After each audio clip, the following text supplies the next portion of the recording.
দমদম জেলে। দমদম জেলের কাহিনী খুব সুন্দরভাবে সে বর্ণনা করেছে তার বই হাংরাস। হ্যাঁ, হাংরাস বইটার নাম।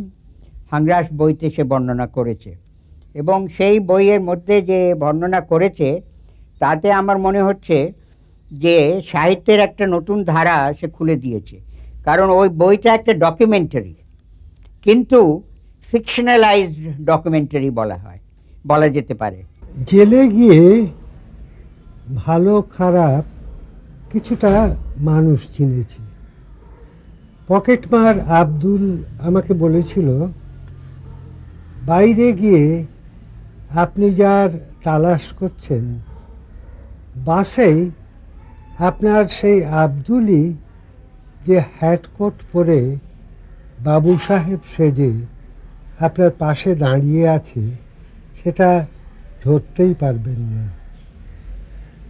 জেলে না গিয়ে বাইরে থেকে লোক না চিনতে পারার এই ব্যাপারটা অক্ষরে অক্ষরে সত্যি। মিছিলে দেখেছিলাম একটি মুখ, মুষ্টিবদ্ধ একটি শানিত হাত আকাশের দিকে নিক্ষিপ্ত, বিশ্বস্ত কয়েকটি কেশাগ্র আগুনের শিখার মতো হাওয়ায় কম্পমান।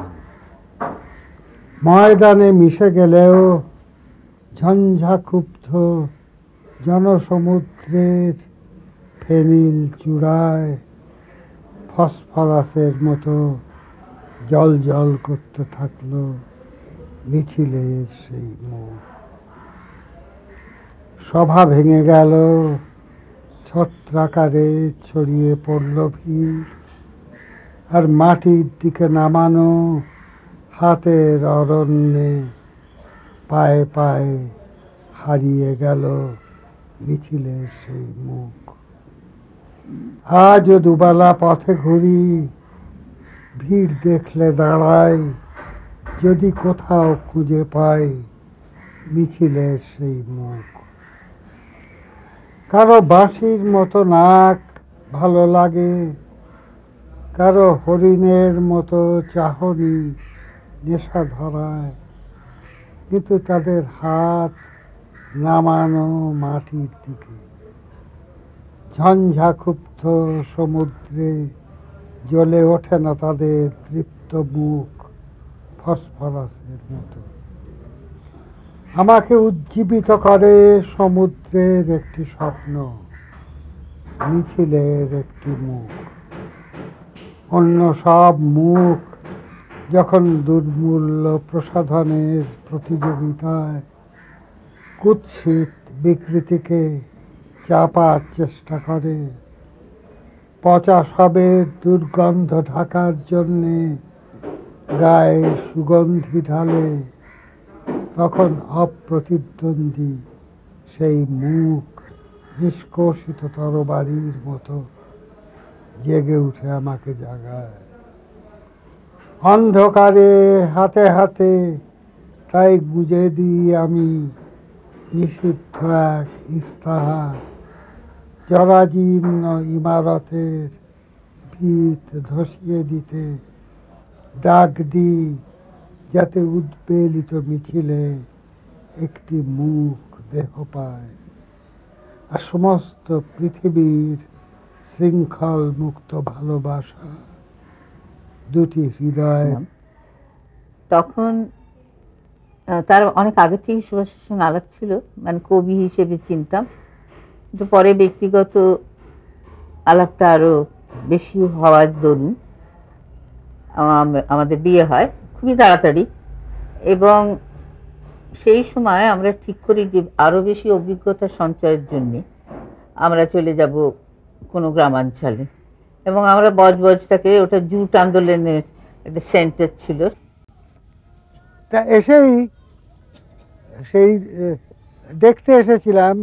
দেখতে এসেই একটা এই ব্যঞ্জনহেরিয়া গ্রামে একটা মাটির বাড়ি ভাড়া করে নিলাম।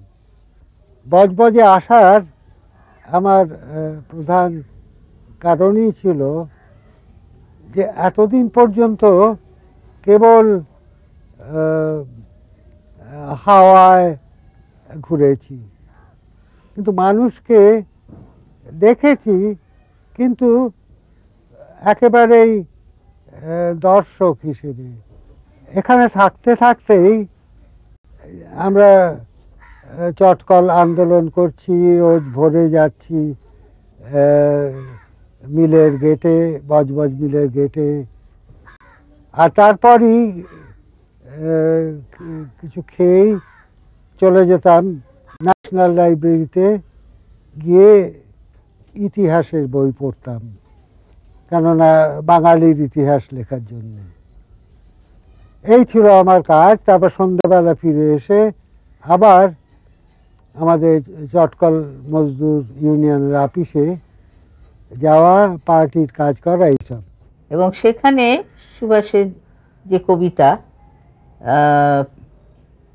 সুভাষ যে কবিতা লেখে সেগুলো ধরনই আলাদা ছিল গোড়ার দিকের কবিতা থেকে, এবং সেগুলো খুব বেশি ওখানকার যে অভিজ্ঞতা, তার প্রতি ভালোবাসা, সে তারই ভিত্তিতে আমার মনে হয় যে সেই পর্যায়ের কবিতাগুলো তফাৎ ছিল এবং অন্যরকম একটা স্বাদ এনে দিয়েছিল। আমি যত দূরেই যাই আমার সঙ্গে যায় ঢেউয়ের মালা গাঁথা এক নদীর নাম। আমি যত দূরেই যাই, আমি যত দূরেই যাই, আমার চোখের পাতায় লেগে থাকে নিকোনো উঠোনে সারি সারি লক্ষ্মীর পা। আমি যত দূরেই যাই, আমি যত দূরেই যাই। একদিকে কবি নাজিম হিকমত, অন্যদিকে চটকল মজুরদের নিরক্ষর রাম ব্যঞ্জন হেরিয়া। এই দুয়ে মিলে আমার জীবনে নিরাকারকে সাকার আর নির্বিশেষকে বিশেষ করে তুলেছে। ধোঁয়াটে মেঘকে মাটিতে নামিয়ে জলের ধারায় শুকনো ক্ষেতকে সুফলা করেছে। আমি আরেকটা ঘটনা উল্লেখ করব, যেটা থেকে বোঝা যায় যে কেন সুভাষ আস্তে আস্তে আবার পার্টি থেকে সরে গেল। যদিও আমার মনে হয় না যে সে তার চিন্তাধারা যেটা আমাদের ছিল, যে আমরা প্রগতিশীল ধারাকে এগিয়ে নিয়ে যেতে চেয়েছিলাম, তার থেকে যে সরে গেছে তা আমার মনে হয় না। সুভাষ তো মার্কসিজমে বিশ্বাস করতো, আমরা সকলেই যেমন বিশ্বাস করতাম, এবং আমরা জেলেও ওটা খুব পড়াশোনা করার চেষ্টা করেছি। তো সুভাষের একটা ধারণা হলো যে মার্কসিজমটা শুধু মানে কয়েকজন পণ্ডিতদের মধ্যে সীমাবদ্ধ থাকবে কেন, মার্কসিজম সাধারণ মানুষের লড়াইয়ের হাতিয়ার, কাজে এটা সাধারণ মানুষের কাছে পৌঁছে দেওয়ার দরকার আছে। তখন যারা মানে মনে করলেন এটা মার্ক্সবাদের ভুল ব্যাখ্যা, ভুল বিশ্লেষণ, এবং সেই জন্যে তাকে তিরস্কার করা হয়েছিল, তার বিরুদ্ধে অনেক কথা বলা হয়েছিল। তাদের চনমনে ছটফটে ছেলে মেয়েরাই আমার সবচেয়ে কাছের মানুষ হয়ে গিয়েছিল। তারাই ঘুরে দাঁড়িয়ে নকশাল হয়েছিল। আগুনে হাত পোড়াচ্ছে দেখে দুঃখ করেছি, তবু ভণ্ডামির মুখোশ খসিয়ে তারা অন্ধকারের আশার আলো জেলে তাদের সততা দেখিয়েছে। জীবন পা রাখার জায়গা দেয় যে রাজনীতি, তার সঙ্গে কবিতার মন দেওয়া নেওয়ার কারবার না থেকেই পারে না। এ ব্যাপারে আমি যেখানে ছিলাম সেখানেই আছি। তলায় কি রবীন্দ্রনাথ নিয়ে টানাপোড়েন চলে? একদিন তাঁর সঙ্গে কথা বলেছিলেন ক্ষুব্ধ অভিমানে, আর পরিণত বয়সে সাহিত্য বক্তৃতায় আবার ফিরে আসেন সেই রবীন্দ্রনাথ তার নানা রঙের মালায়। বর্তমানের চাপে মিলে যাচ্ছে রবীন্দ্রনাথের এই জোর। রবীন্দ্রনাথকে আমরা ভালোবাসি, কিন্তু ভয় করি না। কথাটা বলা আরো দরকার এই জন্যে যে আমার নিজের লেখক জীবনের শুরুতে আমি একটা চিঠি লিখেছিলাম রবীন্দ্রনাথকে। তখন আমার বয়স খুব কম। সেই চিঠি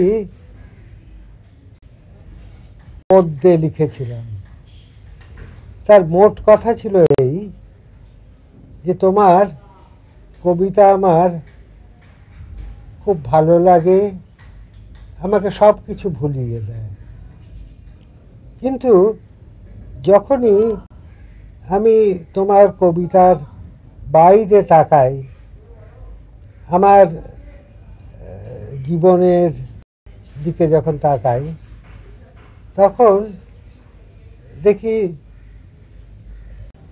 সেই ট্রামের চাকার নিচে সমস্ত গুঁড়িয়ে যায়। আমি তোমার লেখায় যা পাই আমার জীবনে সেটা পাই না। শেষ করেছিলাম এই বলে যে হয় তুমি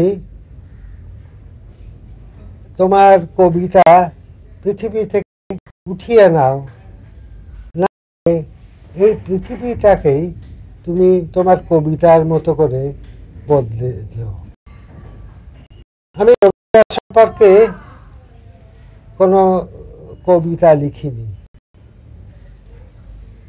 কেননা আমার মনে হয়েছে যে যার কাছ থেকে আমি নিয়েছি তাকে আবার দেব কি করে। সেই জন্যে আমার কখনো রবীন্দ্রনাথের ওপর কোনো কবিতা লেখা হয়নি। প্রবন্ধ লিখেছি যে যার কাছ থেকে আমি নিয়েছি তাকে আবার দেব কি করে। সেই জন্যে আমার কখনো রবীন্দ্রনাথের ওপর কোনো কবিতা লেখা হয়নি। প্রবন্ধ লিখেছি নিজের গরজে নয়, নিজে আয়েশ করে নয়, ফরমায়েশে। আরেকটা কথা আমি বলবো যে সুভাষ মুখোপাধ্যায় কবি সুভাষ মুখোপাধ্যায়, কিন্তু তার কিন্তু অনেক গদ্য রচনা আছে। তার গদ্য কিন্তু একেবারে আলাদা ধরনের গদ্য। কয়েকটা উপন্যাস লিখেছেন, আমার প্রত্যেকটা উপন্যাসই ভালো লেগেছে। হ্যানসেনের অসুখ বলে একটা পড়েছিলাম, বা উনি তো একসময় পত্রপত্রিকাতে প্রচুর ডাকবাংলোর ডায়েরি বা আরও অনেক কিছু লিখেছেন। ওর গদ্যেরও একটা বৈশিষ্ট্য আছে, তার মধ্যেও কিন্তু এই যে একটা মৌখিক ভাষাকে আনা, একেবারে কথ্য ভঙ্গি, কথ্য চাল, এমনকি অনেক মানে যাকে বলে গ্রাম্য শব্দ, লোকায়ত শব্দ, এগুলো ঢুকিয়ে দেওয়া, এগুলো কিন্তু আলাদা একটা ভাষা নির্মাণ, একটা আলাদা শৈলী একে বলা উচিত। গদ্য রচনা উনি শুরু করেন কিন্তু রাজনীতিক কর্মী হিসেবে। উনি জনযুদ্ধে রিপোর্টার্স লিখতেন, সেই হিসেবে উনি নানা জায়গায় ঘুরে ঘুরে তখনকার বাংলা বিষয়ে, বাংলাদেশ বিষয়ে অনেক লিখেছিলেন। সেটা আমার বাংলা হিসেবে প্রকাশ হয়। আমার বাংলা ছাড়াও আরো গদ্য, এই ধরনের গদ্য উনি লিখেছেন। ডাক বাংলার ডায়েরি, তারপর নারদের ডায়েরি, এই সেই হিসেবে প্রকাশ পেয়েছিল। আমার মনে হয় গদ্যের প্রধান গুণ হচ্ছে যে যেটা সবচেয়ে কঠিন কাজ, মনে হয় প্রায় কোনো পরিশ্রমই করেননি, প্রায় তত্তর করে লিখে যাচ্ছেন। ধরা যাক নিহার রঞ্জন রায়ের বাঙালির ইতিহাসের একটা কিশোর সংস্করণ প্রথম পর্বের লিখেছিলেন, সেটা আপনারা পড়ে দেখুন কি আশ্চর্য রচনা। কিংবা কথার কথা, সেটাও আপাতত মনে হয় ছোটদের জন্য লেখা, কিন্তু সেটা ভাষাতত্ত্ব বিষয়ক লেখা, বড়রাও পড়তে পারেন, বড়দেরও পড়বার লেখা। আমার মনে হয় যে সুভাষ মুখোপাধ্যায়ের প্রথম পরিচিতি নিশ্চয়ই কবি হিসেবে। তিনি পদাতিক দিয়ে শুরু করেছিলেন এবং এখনো লিখে যাচ্ছেন, সম্প্রতি বেশ কিছু কবিতা, আশ্চর্য নতুন কবিতা লিখছেন, কিন্তু সেই পরিচিতির প্রায় পাশাপাশি দ্বিতীয় বলুন বা না বলুন ওর গদ্য লেখক হিসেবে।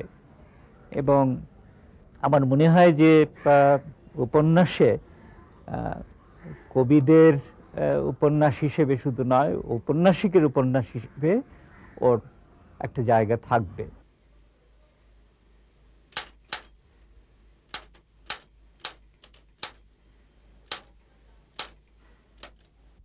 সুভাষদার লেখা শুধুমাত্র লেখা নয়, তার চেয়ে তো বেশি কিছু।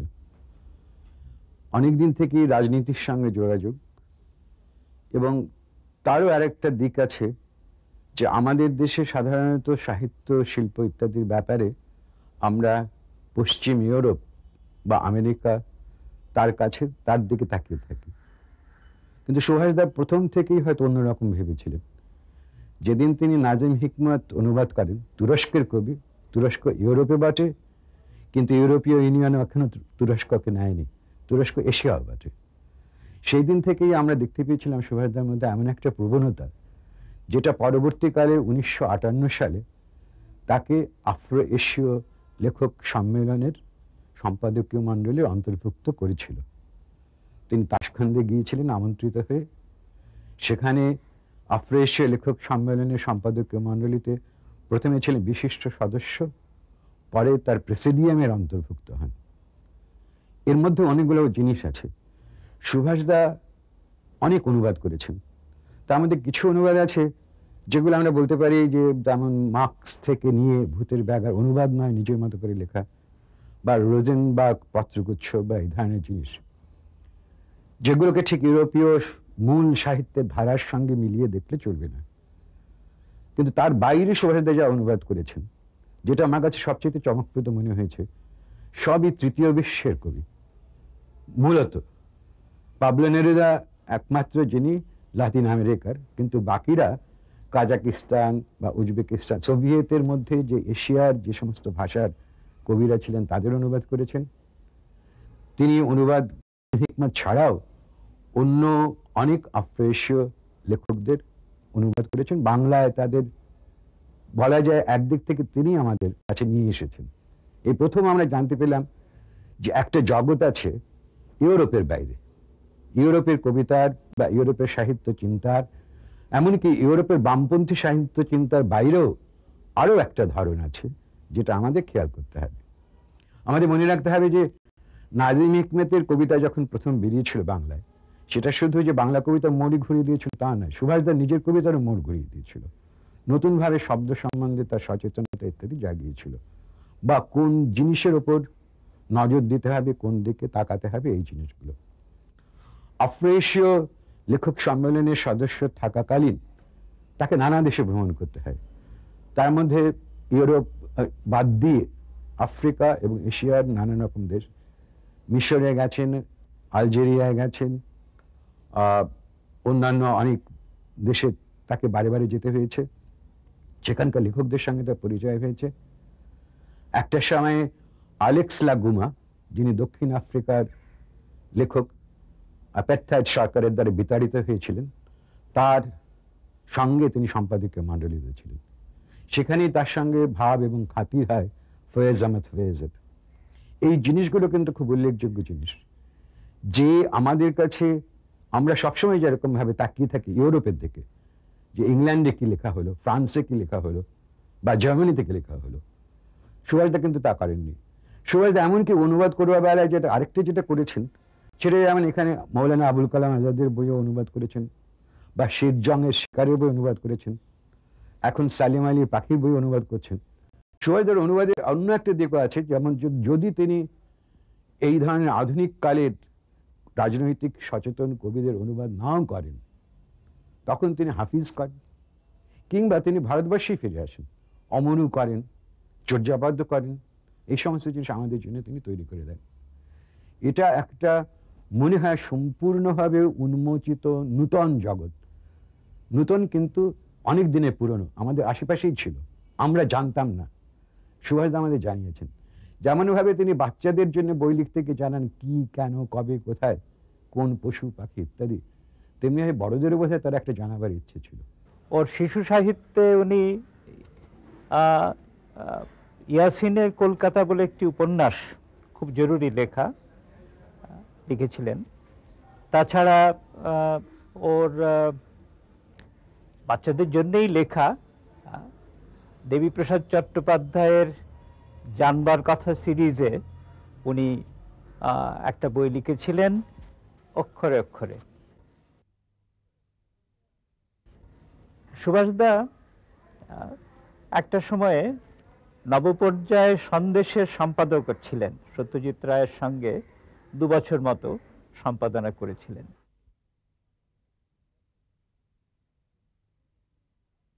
উনি যে ছোটদের জন্য ছড়া লিখেছেন সেটা খুব গুরুত্বপূর্ণ, সেটা খুব মজা করে উনি লিখেছেন, নানা ধরনের জিনিসের নাম সাজিয়ে, হ্যাঁ, একটা লাইন তৈরি করে তারপর একটা ছোট্ট অন্য লাইন দিয়ে দেওয়া। যেমন ধরা যাক, বই, কাগজ, ম্যাগাজিন ঢের হয়েছে ক্ষমাদিন। এরকম অনেক মজার ছোটদের জন্য যে লেখা লিখেছেন, তার মধ্যে একটা নতুনত্ব যেটা সুভাষ মুখোপাধ্যায়ের আগে এবং পরে দেখা যায়নি, একেবারে ওর নিজের ছোটদের লেখা কবিতার মধ্যে উনি সেটা সঞ্চার করেছেন।